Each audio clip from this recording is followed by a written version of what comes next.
For the third year in a row, the fifth time in 6 years, the Kansas City Chiefs are AFC champions. And a thrilling AFC championship game sees the Chiefs go where no team in their shoes has ever gone before. Back to the Super Bowl with a chance at a three-peat after winning the previous 2 years Vince Lombardi trophies. Chiefs 32, Bills 29, another instant classic AFC title game at Arrowhead Stadium. And once again, it's the Chiefs reigning supreme, lifting the trophy named after their founder, Lamar Hunt, over their heads on their home field.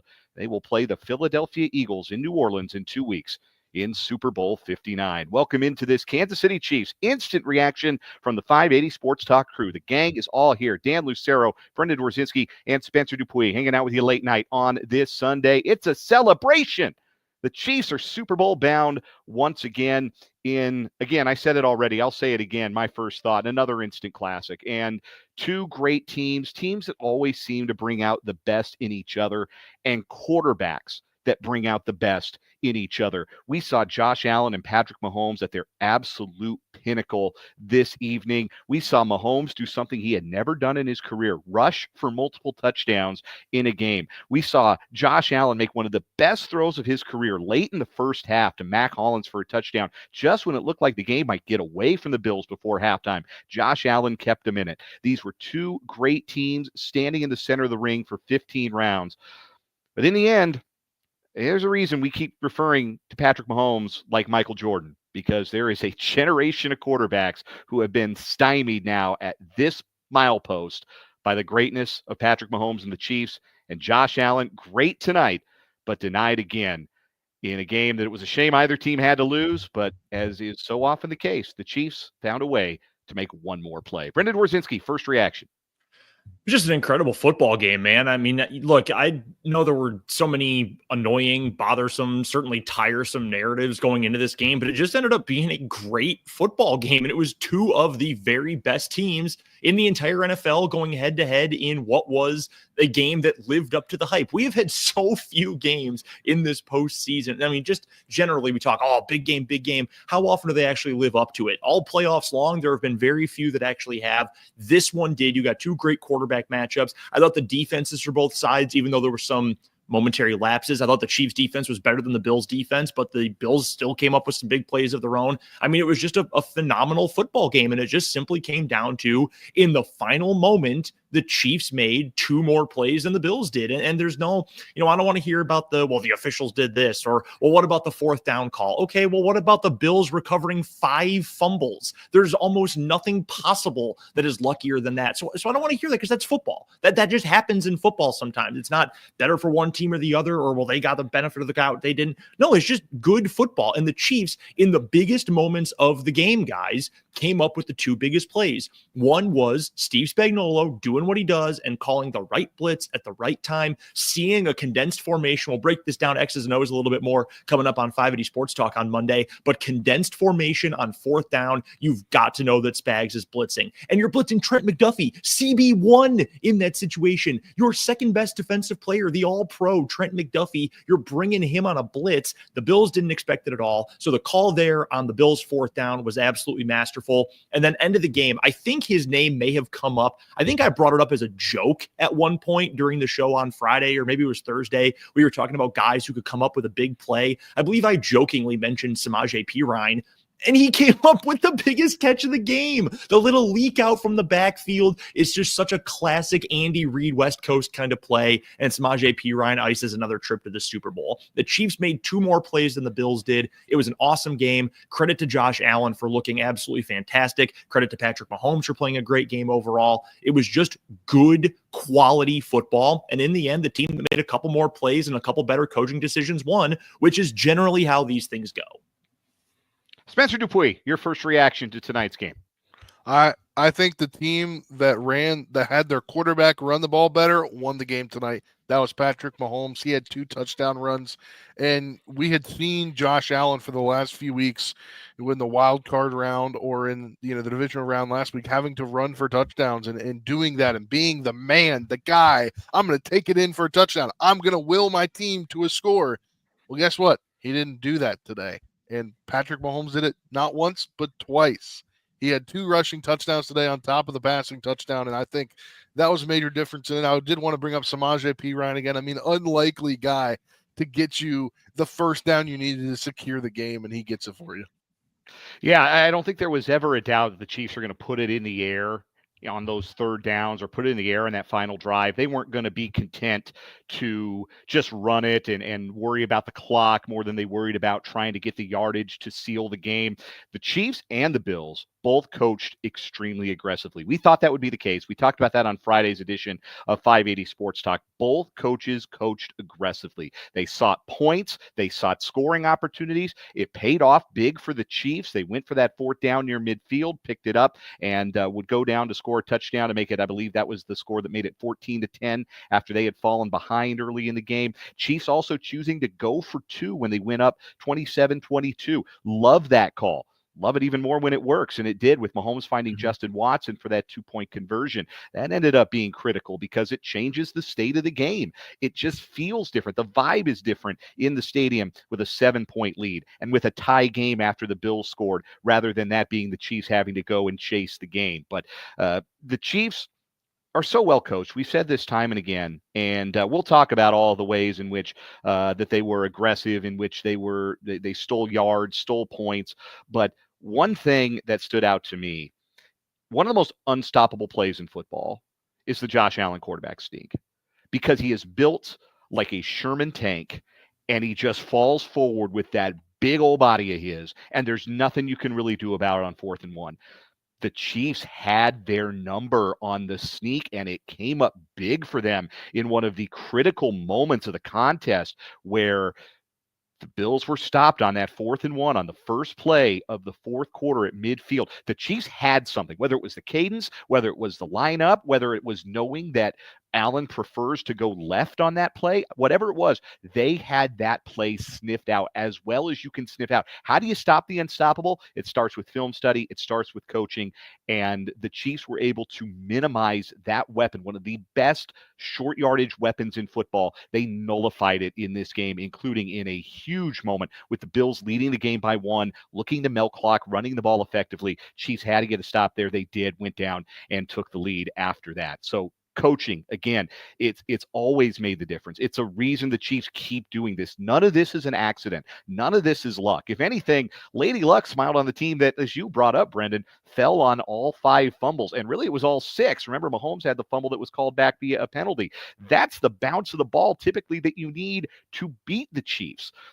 The special plays that the Bills made throughout the night, the pass to Hollins for that touchdown, the laser beam to Hollins to set up the tying score in the fourth quarter, James Cook's 4th down effort to get across the goal line to score the touchdown. The Bills were special tonight. They made play after play. The Chiefs just make one more than you do. It's the story of this dynastic run. They just find a way. They find it in the margins. They find it on the edges. They find it in film study. And that's why they are where they are. None of this is an accident. None of this is a fluke. Yeah, I wanted to get to coaching next here, and 2 things, one on either side that I think kind of illustrates the difference between Andy Reid and his, quasi apprentice in Sean McDermott, who we know worked for Andy Reid at one point when they were in Philadelphia.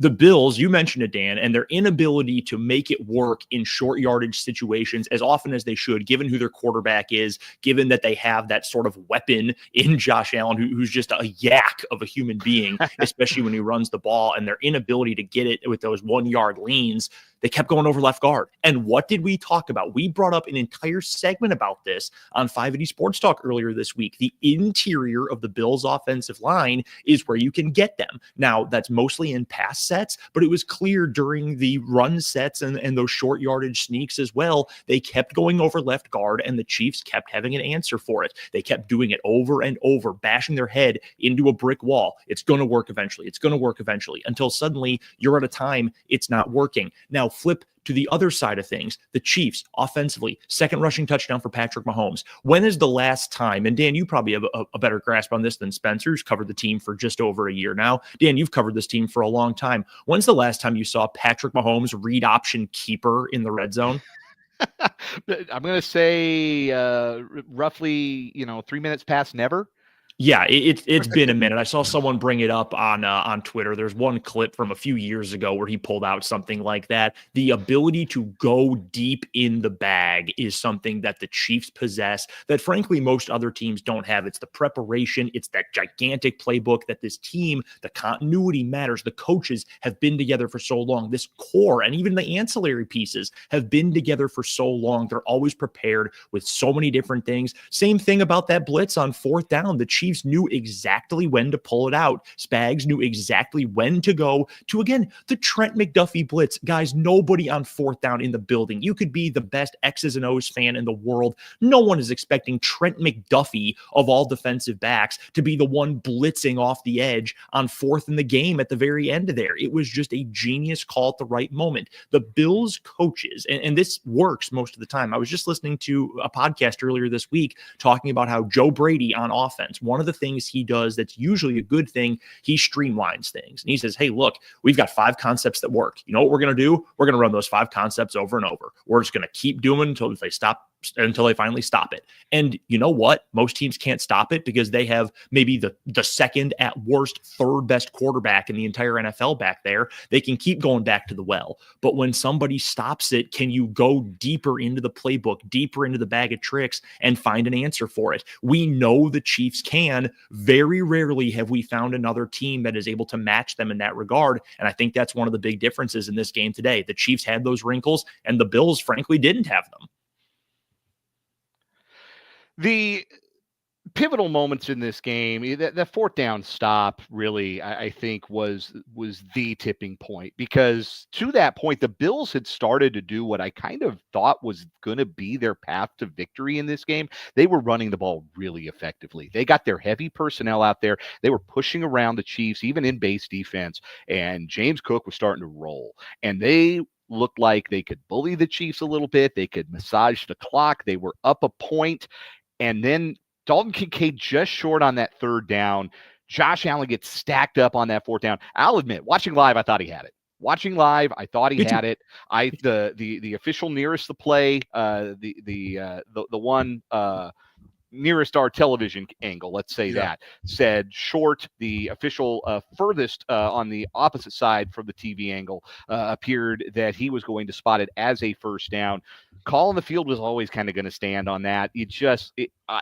I feel for people who are upset about that call. I understand, but the call on the field was always going to stand. Similar to the call on the field on Xavier Worthy's tremendous play down the field that set up a touchdown, the simultaneous possession. I believe the call on the field on that was touchdown Seahawks. But why did you do that? We're having a very nice conversation. We're having a lovely evening. It's Sunday night. Why would you do that? But the simultaneous possession rule was applied correctly in that case, and that was a moment that broke towards the Chiefs, and a lot of other moments broke towards the Bills. Again, the Bills won the turnover battle. They forced a Chiefs turnover, the first one since week 11 when the Chiefs lost to the Bills. It was the first time the Chiefs had turned the ball over since then, and the Chiefs ended up being -1 in the turnover department. Certainly the Chiefs had opportunities to pick off a couple of Josh Allen's passes, particularly early, but they went by the wayside.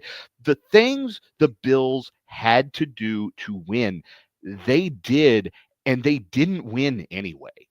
And that has to be so frustrating. Playing these Chiefs, Spencer, just has to be like beating your head against the wall. Allen can be special. James Cook can be special. Defensively, you can force a turnover against a team that hasn't turned the ball over. You can get a lead into the fourth quarter on the road in the AFC Championship game, and it just does not matter. So frustrating. Has to be, Spencer.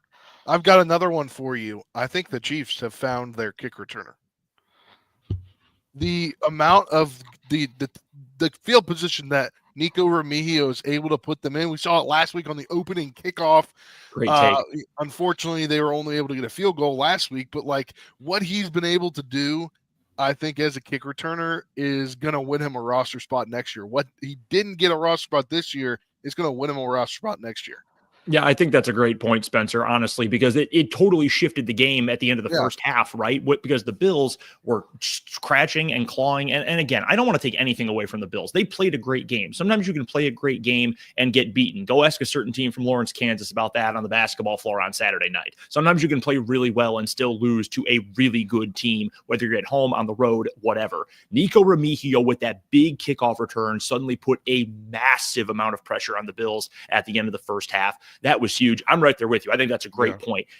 In games like this, when things are so even and you've got elite players on both sides, the coaching matchup favors the Chiefs, but in some situations it was even as well. You've got to win on the margins. Those hidden yards on special teams, that counts as the margins. I couldn't agree more. I thought Remigio is one of the, we talked about this week, Dan. You posed the question to Spencer and I. Who are some of the low-key, under-the-radar guys who might make a big impact, who could be some of the stars of the game in this one? I'd like to shout out my guy, Turk Wharton, who did come up with a big play in the fourth quarter on that Bills last drive. But also, Spencer, you're totally right. Nico Remigio with those kick returns, huge in this game.